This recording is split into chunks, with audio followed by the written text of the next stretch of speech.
Hi guys! So andito ako ngayon sa airport kasi pag-uusapan natin ngayon kung ano ba talaga, kung kailangan ba talaga ng visa para makapunta sa ibang Schengen countries from Greece. So kung gusto nyong magpunta from Greece to Spain, to Italy or France kasi yan yung topmost destination ng ating mga kabayan na gustong magbakasyon ngayong winter sa ibang Schengen countries. So explain ko po ngayon kung kailangan ba talaga ng visa or pwede na yung VVOC. Kung ikaw ay naguguluhan kung ano ang pagkakaiba ng visa at residence ID, please listen well. Kung ikaw ay galing na sa ibang bansa, let's say sa Middle East, ibang-iba ang patakaran dito sa Europe. Kasi sa Middle East, merong residence visa. Pero dito sa Europe, walang residence visa. So ang meron lang sa Europe ay visa para makapasok sa Europe. Ang visa ay always ina-apply sa embassy kung saan ka nakatira. So kung nasa Pilipinas ka, sa Manila po ang embassy ng Greece. Pwede mong i-google ang website ng embassy para malaman mo kung ano ang steps para mag-apply ng visa. Ang submission ng documents ay always in person sa embassy. Ang mga turista naman or visit visa ay nagsasabit ng application sa VFS or Global Visa Center. Isa sa pinaka-common questions ng ating mga kabayan ay kung kailangan bang magkuha ng visa para makapunta sa ibang Schengen countries. Well, you should know, dito po sa Europe ay merong free movement ang lahat ng residente. Lahat ng merong residence permit ID card ay pwedeng magpunta sa ibang Schengen countries as long as meron kayong ID card, okay? So, hindi nagmamatter kung seasonal ba yung ID card niyo or resident ID or employment ID lang yung nakasulat. As long as meron po kayong residence permit ID card, it doesn't matter kung anong type yon. Pwede po kayo magpunta sa ibang Schengen countries.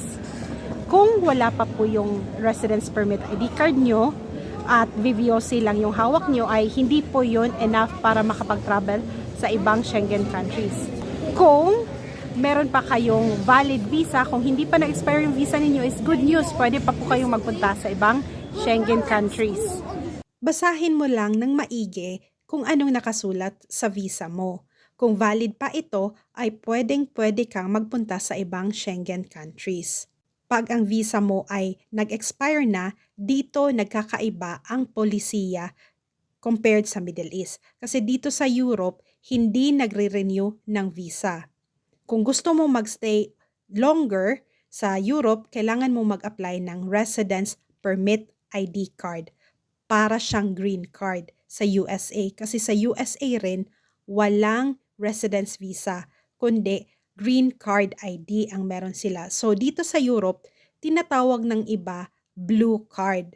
Pero hindi naman blue ang card puti lang siya. So, ang tawag talaga niyan ay residence permit ID card. So, wag po kayong maguluhan. Wag niyo pong itulad ang polisiya ng Europe sa Middle East or sa ibang bansa na napuntahan ninyo na merong matagalang working visa na umaabot ng 2 years, 3 years, or 5 years. Pagdating mo sa airport, mag-ready ka lang sa ticket mo, residence ID card, or yung valid visa. They often ask me kung kailangan pa bang dumaan sa immigration. Wala pong immigration dito sa Europe. Pagka pupunta ka from one Schengen country to the other, dito lang po sa check-in counter, nag-check sila sa papeles mo. Walang immigration. So, dito mismo, yung counter dyan, yung normally yung mga airline staff, sila lang yung titingin sa passport mo, titingnan lang nila yun, tapos hihingin nila yung residence permit ID card mo or kung valid pa ba yung visa mo. lang po, mga airline staff lang po yan sila yung nasa check-in counter. Hindi po yan sila police. Parang katulad lang rin po sa Pilipinas na domestic flight.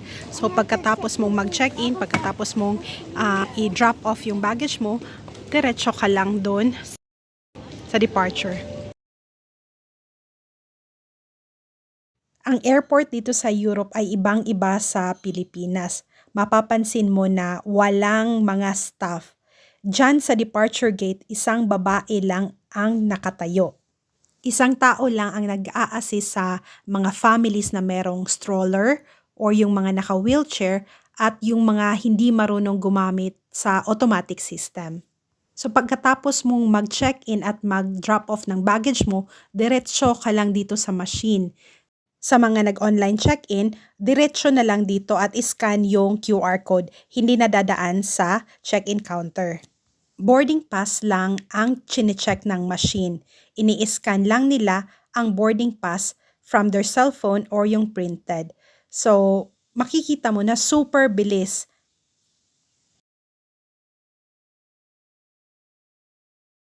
So ngayon alam mo na kung paano yung departure process. So pagdating mo naman sa arrival, dire-diretso ka lang sa baggage counter. Pag landing ng airplane, walang immigration pa rin na dadaanan. Just follow the signs for baggage counter at lumabas sa airport. Remember, pag lumagpas ng 90 days ang bakasyon mo sa ibang Schengen countries, isa ka ng illegal immigrant or TNT. Kailangan mong makahanap ng trabaho within 90 days para makakuha ka ng residence permit application sa bansang yan. Please subscribe to my channel kasi sa susunod na video ay pag-uusapan na natin kung paano makakuha ng residence ID card sa bansang gusto nating lipatan. Salamat sa panunood at kita-kita po tayo sa susunod na video.